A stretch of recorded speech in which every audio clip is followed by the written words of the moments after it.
Now let's discuss the new topic, which is determination of Young's modulus of material of a wire.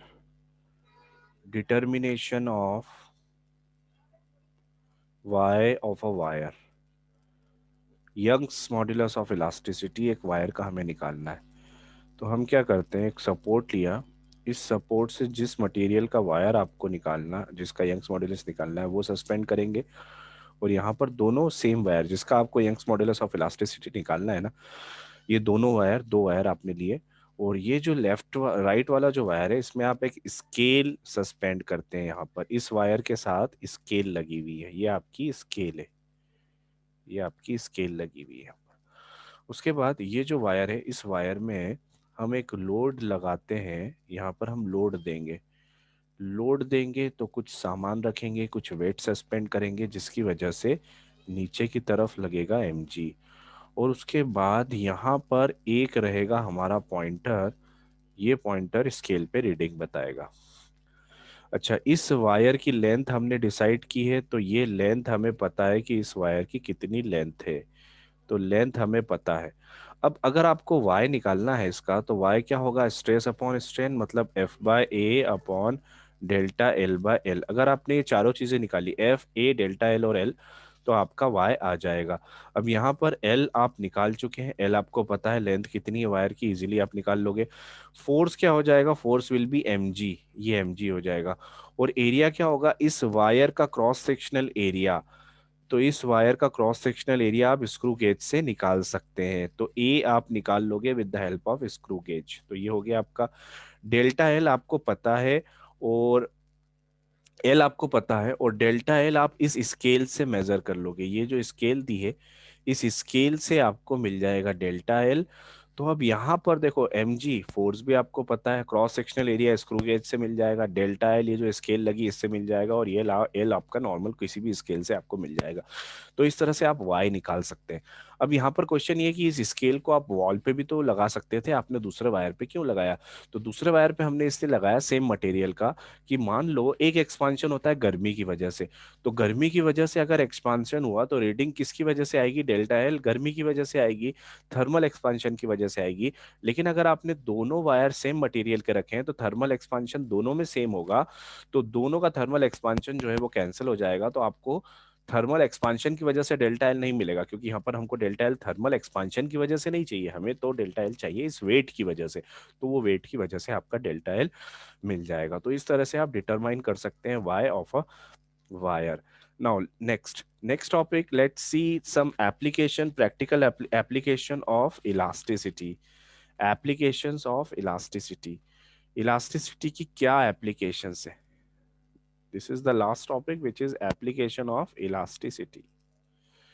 Elasticity कहाँ कहाँ पर आपकी use में आएगी? तो सबसे पहली एप्लीकेशन जो आती है, first application is to determine thickness of a crane wire. एक क्रेन का वायर है, उसकी थिकनेस आपको मेजर करना है। तो वायर का अल्टीमेट स्ट्रेस, या आप कहो सिग्मा यू, जो अल्टीमेट स्ट्रेस है वो आपको कंपनी ने बता दिया है। अल्टीमेट स्ट्रेस मतलब maximum stress that it can bear, ये आपको पता है, दिस इज नोन।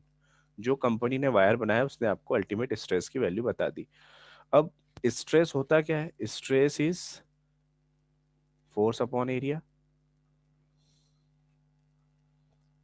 तो अल्टीमेट स्ट्रेस अगर मैं लिख दूंगा ना, अल्टीमेट स्ट्रेस, तो ये फोर्स मतलब मैक्सिमम फोर्स हो जाएगा। अब ये आपका वायर है, इस वायर पे क्रेन के लिए हम इस वायर का यूज कर रहे हैं, तो क्रेन क्या काम करेगी, ये वेट को उठाने का काम करेगी। तो यहाँ पर आपने रख दिया है हेवी वेट, तो यहाँ पर ये है आपका mg, जो ये वेट है। तो मैक्सिमम फोर्स की जगह क्या आ जाएगा, maximum load to be lifted, वो आप डिसाइड करोगे। तो मैक्सिमम फोर्स मतलब maximum load that has to be lifted. और एरिया की जगह क्या आ जाएगा, इसकी थिकनेस मतलब डायामीटर। तो डायामीटर अगर इसका d है, तो इसका एरिया क्या होगा, पाई पाई d बाई टू का होल स्क्वायर। तो यहाँ पर हम लिख देंगे पाई d/2 का होल स्क्वायर। अब देखो यहाँ पर अल्टीमेट स्ट्रेस आपको कंपनी ने बता दी, मैक्सिमम लोड आप डिसाइड कर लोगे इतना, ये भी आपको पता है। तो ये दोनों चीजें आपको पता है, तो डी की वैल्यू आपकी आ जाएगी, मतलब थिकनेस आप यहाँ से निकाल लोगे कि क्या थिकनेस आना चाहिए। तो ये फर्स्ट एप्लीकेशन होगी। अब हम बात करते हैं सेकेंड एप्लीकेशन की। सेकेंड एप्लीकेशन में हम क्या करते हैं, we can calculate the maximum height of a mountain. जैसे माउंट एवरेस्ट है, उसकी मैक्सिमम हाइट अराउंड 9 किलोमीटर के आसपास है। तो मैक्सिमम हाइट माउंटेन की क्या हो सकती है वो हम यहाँ से निकाल सकते हैं। इसके लिए हमें ज़रूरत पड़ेगी कि जो रॉक्स होते हैं आपके, तो हमने क्या करा, ये जो माउंटेन का रॉक होता है, ये रॉक्स जिससे मिलके बना होता है, ये रॉक को अपन लैब में ले गए। इस रॉक को हम लैब में ले गए, और लैब में हमने इसकी दो चीज़ें निकाल ली। एक तो डेंसिटी निकाल ली, और दूसरी चीज हमने इसकी maximum stress that it can bear, maximum stress की वैल्यू निकाल ली। ये दो चीजें हमने लैब में निकाल ली। अब आपको पता है कि अगर इसकी हाइट h होगी, अगर इसकी हाइट है h, ठीक है, तो प्रेशर का फॉर्मूला हम फ्लूइड में पढ़ चुके हैं, प्रेशर इज इक्वल्स टू होता है h rho g, where rho is the density, h is the height.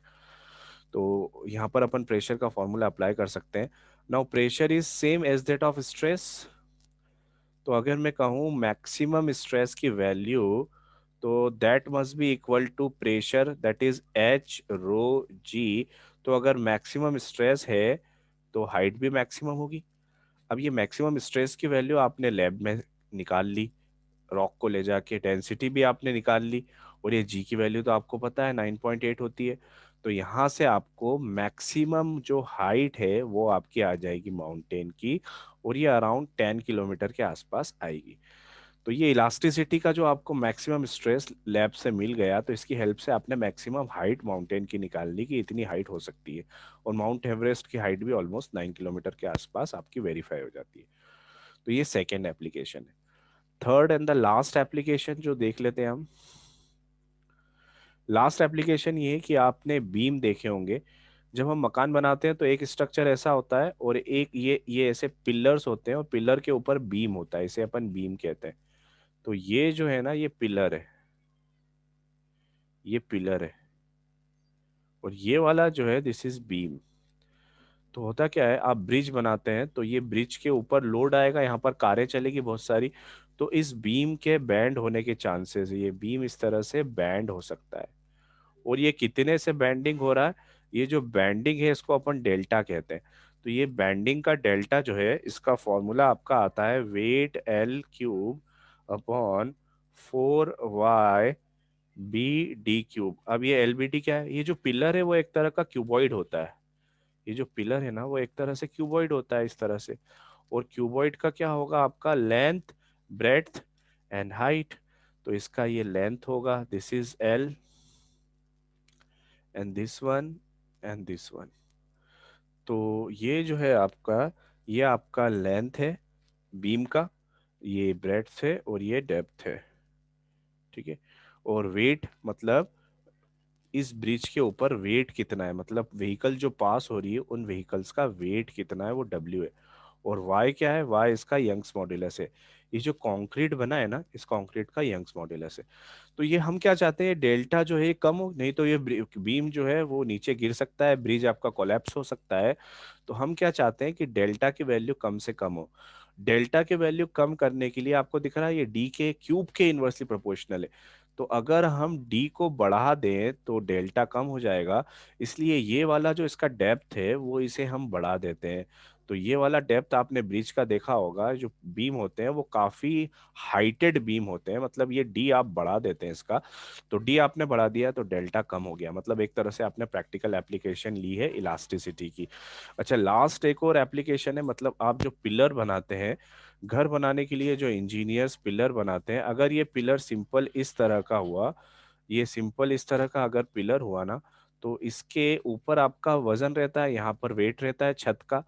या अगर आपकी मल्टी स्टोरी बिल्डिंग है तो ये बीम जो है, ये पिलर जो है वो इस तरह से बैंड हो सकता है, ये आपका इस तरह से बैंड हो सकता है, and this bending is called buckling. और इस बकलिंग को अवॉइड करने के लिए जो हम पिलर का जो शेप देते हैं वो आई शेप देते हैं। ये आई शेप में हम इसको बनाते हैं ताकि इसकी बकलिंग कम हो। तो इसको हम आई शेप में इस तरह से बनाते हैं टू रिड्यूस बकलिंग। तो these all are the examples of elasticity के practical application. Now the mechanical properties of solid chapter is completed. Now we will discuss the doubts of mechanical properties of solids in the Google Meet. Thank you.